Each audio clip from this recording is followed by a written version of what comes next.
नमस्कार, जनसंवाद में आपका स्वागत है दोस्तों। आज हो गया है 13 फरवरी। फटाफट ब्रेकिंग न्यूज निकल के आ रही है करके आपको विस्तार से बताएंगे। पहली बड़ी अपडेट निकल के राहुल गांधी ने किसानों की राह में कीले बिछाने वालों को उखाड़ फेंकने का किया आह्वान। कहा धोखा किया है किसानों के साथ मोदी सरकार ने।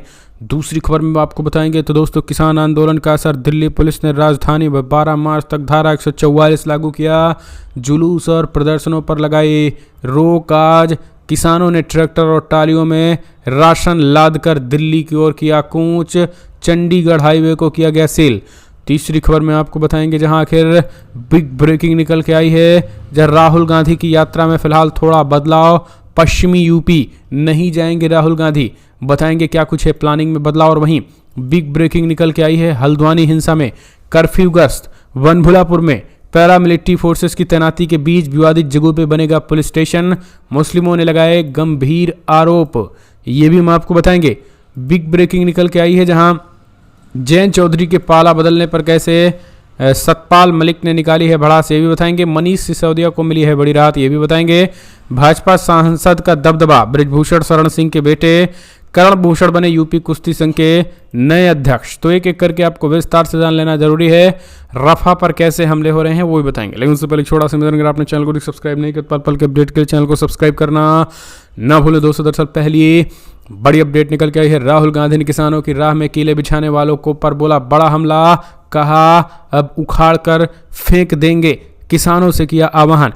दरअसल किसानों के 13 फरवरी यानी आज प्रस्तावित दिल्ली चलो मार्च से पहले राजधानी की सीमाओं पर बैरिकेडिंग करने और कीले बिछाने की खबरों को लेकर कांग्रेस नेता राहुल गांधी ने बीजेपी सरकार पर बड़ा हमला बोला। उन्होंने कहा है किसानों की राह में कीले बिछाने वालों को दिल्ली से उखाड़ फेंको, ये भरोसे के लायक नहीं है। राहुल गांधी ने ट्विटर पर पोस्ट में लिखा है कि दिन रात झूठ की खेती करने वाले मोदी ने 10 वर्षों में किसानों को सिर्फ ठगा है। दोगुनी आमदनी का वादा कर मोदी ने अन्नदाताओं को MSP के लिए भी तरसा डाला है।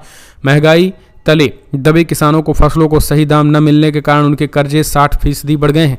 नतीजा लगभग 30 किसानों ने रोज अपनी जान गंवाई है। धोखा, जिसकी USP हो वो MSP के नाम पर किसानों के साथ सिर्फ राजनीति कर सकता है, न्याय नहीं। किसानों की राह में कीले बिछाने वाले भरोसे के लायक नहीं, इनको दिल्ली से उखाड़ फेंको। किसानों को न्याय और मुनाफा कांग्रेस देगी। सीधे तौर पर राहुल गांधी ने यह ट्वीट करके प्रियंका गांधी ने भी कहा है कि किसानों के रास्ते में कील कांटे बिछाना अमृतकाल है या अन्यायकाल। इसी संवेदनशील एवं किसान विरोधी रवैये ने 750 किसानों की जान ली थी। किसानों के खिलाफ काम करना फिर उनको आवाज भी न उठाने देना, यह कैसे सरकार का लक्षण है। एक और अपडेट, किसान आंदोलन का असर। दिल्ली पुलिस ने राजधानी में 12 मार्च तक धारा 144 लागू की। जुलूस और प्रदर्शन पर भी प्रतिबंध। करीब 200 से ज़्यादा किसान संगठनों के 13 फरवरी आज दिल्ली चलो मार्च के आह्वान को देखते हुए दिल्ली पुलिस आयुक्त संजय अरोड़ा ने मंगलवार को राष्ट्रीय राजधानी यानी आज से 12 मार्च तक 30 दिनों की अवधि के लिए धारा 144 लागू करने का आदेश जारी कर दिया। इस दौरान जुलूस और प्रदर्शन पर भी प्रतिबंध लगा दिया गया है। दिल्ली पुलिस कमिश्नर ने आदेशों में कहा है कि संयुक्त किसान मोर्चा, किसान मजदूर मोर्चा और कई अन्य किसान यूनियनों और संघों ने अपनी मांगों को दबाने के लिए संसद भवन के बाहर विरोध प्रदर्शन करने के लिए 13 फरवरी को दिल्ली चलो मार्च की घोषणा की। और आशंका है कि उपरोक्त मार्च में भाग लेने वाले नई दिल्ली पहुंचने वाले अपने मार्गों पर जोर देने के लिए प्रदर्शन करने के लिए निकटवर्ती राज्यों के सीमाओं के विभिन्न प्रवेश बिंदुओं के से दिल्ली में प्रवेश के लिए करने का प्रयास करेंगे। आदेश में कहा गया है कि मार्च में भाग लेने वालों के नई दिल्ली के क्षेत्र में प्रवेश करने के कारण व्यापक तनाव, सार्वजनिक उपद्रव, सार्वजनिक झुंझलाहट, सामाजिक अशांति और हिंसा की संभावना का आसन्न खतरा है। प्रतिभागियों के नई दिल्ली के क्षेत्र में प्रवेश करने के लिए परिवहन के लिए साधन के रूप में ट्रैक्टर, ट्रॉली, ट्रेलर का उपयोग करने की भी संभावनाएं हैं। और यही कारण है कि इस पूरे मामले में ट्रैक्टर ट्रालियों में राशन लगभग 1-2 महीने 3 महीने का राशन लाद कर दिल्ली की ओर निकल पड़े हैं। किसान जो है वो फिलहाल चंडीगढ़ में हाईवे को सील कर दिया गया है और पूरी तरीके से दीवार बना दिया गया है ताकि किसी भी तरीके से किसानों को आने जाने ना दिया जाए। और इस तरीके से पूरी तरीके से बैरिकेडिंग कर दी गई है। तो यहाँ पर किसानों को लेकर की ये तैयारियां, और यही कारण है कि राहुल और प्रियंका ने भड़के। एक और अपडेट, राहुल गांधी यूपी में घटाएंगे यात्रा, इन रास्तों ने बनाई दूरी, समझिए। दरअसल कांग्रेस सांसद राहुल गांधी ने फिलहाल अगुवाई में भारत जोड़ो न्याय यात्रा समय से पहले खत्म हो सकी है। दरअसल पहले कहा जा रहा था कि फिलहाल ये यात्रा 20 मार्च को मुंबई संपन्न होने वाली, लेकिन अब ये 10 से 14 मार्च के बीच खत्म होगी। राहुल की यात्रा के उत्तर प्रदेश चरण को कुछ दिनों के लिए घटा दिया गया है। इंडियन एक्सप्रेस की एक रिपोर्ट के अनुसार पार्टी के अंदरूनी सूत्रों का कहना है कि यात्रा पहले से तय कार्यक्रम में कम से कम एक सप्ताह पहले ही खत्म हो जाएगी। सूत्रों के हवाले से कहा गया है कि यात्रा पश्चिमी यूपी के कई जिलों को छोड़ते हुए लखनऊ से अलीगढ़ और फिर आगरा जाएगी, उसके बाद ये मध्य प्रदेश का रुख करेगी।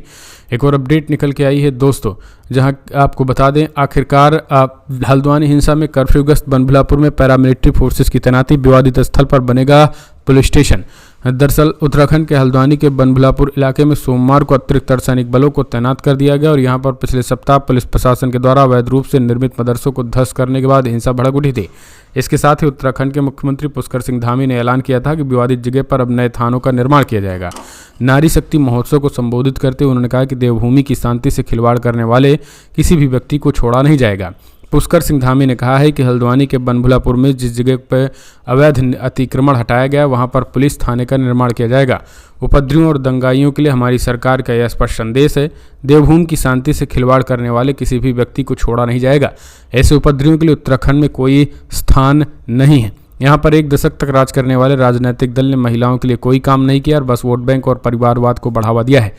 ये चीज़ें कही गई हैं, जबकि अब कहा जा रहा है कि बनभुलापुर में 120 हथियार लाइसेंस रद्द कर दिए गए हैं। उन लोगों का पता लगाने की कोशिश की जा रही है और जिन्होंने दंगा किया। अब मुसलमानों ने आरोप लगाया है कि जानबूझ करके जो लोग नहीं भी थे उन लोगों को पूरी तरीके से नाम डाल करके और बुलडोजर की तैयारी की जा रही है, संपत्तियों को नुकसान पहुंचाया जा रहा है। मुसलमानों ने आरोप लगाया है कि एक तरफा कार्रवाई की जा रही है, जिन निर्दोष लोगों को जो पढ़ने लिखने वाले उनका भी नाम डाल करके उनको पूरी तरीके से उनको गिरफ्तार किया जा रहा है और उनके घरों पर जानबूझकर छापे मारे जा रहे हैं। एक और अपडेट निकल के आई है दोस्तों, शराब घोटाले मामले में मनीष सिसोदिया को पहली बार राहत, 3 दिन की अंतरिम जमानत। दिल्ली के कथित शराब घोटाले में करीब 1 साल से जेल में बंद आम आदमी पार्टी के वरिष्ठ नेता मनीष सिसोदिया को अंतरिम जमानत मिल गई है। वो 3 दिनों के लिए जेल से बाहर आएंगे और दिल्ली के पूर्व डिप्टी सीएम की भतीजी की शादी में मामले शामिल होने के लिए ये राहत दी गई है और वो 13 से 14 फरवरी को जेल से बाहर रखेंगे। सिसोदिया ने अपनी भतीजी की शादी में शामिल होने के रावजबन्नी कोर्ट से अंतरिम जमानत मांगी थी। 14 फरवरी को उनकी भतीजी की लखनऊ में शादी है। ईडी ने मनीष सिसोदिया की याचिका का विरोध किया था। हालांकि कोर्ट ने सिसोदिया की याचिका मंजूर करते हुए उन्हें 3 दिनों के लिए लखनऊ जाने की इजाज़त दी। गिरफ्तारी के बाद ये पहली बार है जब सिसोदिया की रात जेल से बाहर कटेगी। मनीष सिसोदिया के कथित शराब घोटाले में जुड़े केस में पिछले साल 26 फरवरी को सीबीआई ने गिरफ्तार किया था। एक और अपडेट निकल के आई है, जहां भाजपा सांसद बृजभूषण शरण सिंह के बेटे कर्णभूषण बनेंगे यूपी अध्यक्ष के यूपी कुश्ती के नए अध्यक्ष। यूपी गोंडा के नंदीनगर स्थित कुश्ती प्रशिक्षण केंद्र में रविवार को प्रदेश कुश्ती संघ का चुनाव संपन्न हुआ और इस चुनाव में भाजपा सांसद बृजभूषण शरण सिंह के बेटे कर्णभूषण सिंह को निर्विरोध अध्यक्ष चुन लिया गया है। चुनाव प्रक्रिया का पूरा होने के बाद निर्वाचित पदाधिकारियों को घोषणा होते ही निर्वाचित अध्यक्ष को लोगों ने फूलमाला से लाद दिया। सेवानिवृत्त न्यायाधीश अनिकल सिंह की निगरानी में रविवार को नंदीनगर स्पोर्ट स्टेडियम में कुश्ती संघ का चुनाव आयोजित हुआ और भारतीय कुश्ती संघ और वाराणसी कुश्ती संघ के अध्यक्ष संजय सिंह ने बैठक में बृजभूषण शरण सिंह के बेटे कर्ण का नाम आगे किया था। एक और अपडेट, लखीमपुर खीरी हिंसा मामले में सुप्रीम कोर्ट ने आशीष मिश्रा को अंतरिम जमानत बढ़ाई। सुप्रीम कोर्ट ने 2021 के लखीमपुर खीरी हिंसा मामले में केंद्रीय गृह राज्य मंत्री अजय मिश्रा के बेटे आशीष मिश्रा को फिलहाल अंतिम जमानत बढ़ा दी है। आदेश के मुताबिक सोमवार को बढ़ा दिया गया। न्यायमूर्ति सूर्यकांत की अध्यक्षता वाली पीठ को 26 सितंबर 2023 के बाद मुकदमे की स्थिति से संबंधित कोई रिकॉर्ड पर नहीं मिली है। मामले की स्थगित करते हुए पीठ, इसमें न्यायमूर्ति के.पी. विश्वनाथन भी शामिल थे, ने स्पष्ट कहा कि ट्रायल कोर्ट ने स्थिति रिपोर्ट प्राप्त करने के लिए कहा और इसी बीच अंतरिम जमानत की अवधि को बढ़ाने का आदेश दे दिया गया है। एक और अपडेट निकल के आई, कांग्रेस ने बोला बड़ा हमला, कहा अडानी लिखना था आडवाणी टाइप हो गया। भाजपा नेता को भारत रत्न पर कांग्रेस ने कसा तंज। देश के पूर्व उप प्रधानमंत्री लालकृष्ण आडवाणी को भारत रत्न मिलने पर कांग्रेस नेता जयराम रमेश ने तीखा कटाक्ष किया। उन्होंने कहा है कि जब भारत रत्न की घोषणा होनी थी तो टाइपिस्ट से गलती हो गई, उन्हें अडानी टाइप करना था लेकिन गलती से आडवाणी टाइप हो गया। उन्होंने छत्तीसगढ़ के कोरबा में लोकसभा चुनाव 2024 को लेकर के भी बड़ी टिप्पणी की है। रमेश ने कहा है कि नीतीश कुमार और जयंत चौधरी के इंडिया अलायंस के एग्जिट के बाद कोई असर नहीं होगा। उनका कहना है कि इंडिया की ताकत बनी हुई है और हम जल्दी ही सीट बंटवारे पर फैसला करेंगे। ये चीज़ें जो है वो उन्होंने कही हुई हैं। एक और अपडेट निकल के आई है, जयंत चौधरी की सियासी पाला बदलने पर भड़के सत्यपाल मलिक, कहा इसमें वो मादा नहीं है संघर्ष करने का। दरअसल आपको बता दें, संघर्ष करने को लेकर के सतपाल मलिक ने बड़ा हमला बोला है।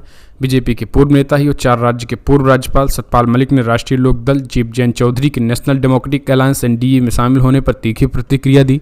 हालांकि उन्होंने चौधरी चरण सिंह को भारत रत्न पुरस्कार देने के केंद्र सरकार के फैसले के स्वागत किया, लेकिन उन्होंने कहा है कि चौधरी चरण सिंह को भले ही दे दिया गया है, लेकिन जैन चौधरी को बीजेपी के खिलाफ मुकाबला करना चाहिए था। लेकिन आजकल सुविधा भोगी राजनीति हो गई है। संघर्ष कोई बच्चे करना नहीं चाहते हैं, कोई व्यक्ति संघर्ष नहीं करना चाहता है, और इसी को लेकर उन्होंने कहा कि अगर मैं उनके स्थान पर होता तो मैं डट कर बीजेपी की नीतियों का मुकाबला करता और देश में जिस तरीके के माहौल हैं इसके खिलाफ ही मैं जरूर होता। तो ये चीज़ें जो है वो उन्होंने कही हुई हैं।